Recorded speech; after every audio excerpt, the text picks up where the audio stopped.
hata maneno mmoja ananiambia tafuta wewe mama yako hatuoni. Ndio ana reply message. Simu zilienda hata mtu akureply. Huku kwa shimo nani akajua?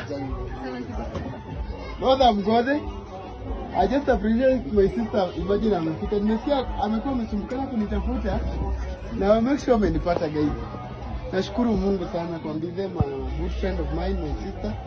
And God bless you a lot. Mimi nikikuona hivi naonanga niko shava kabisa. Because always unaniangalianga and you know how am I like your brother. So I just appreciate God. Huyu wa kusema na kutenda.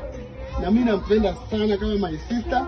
And I know 2027 mimi kama bado nitakuwa uhai na ni one time.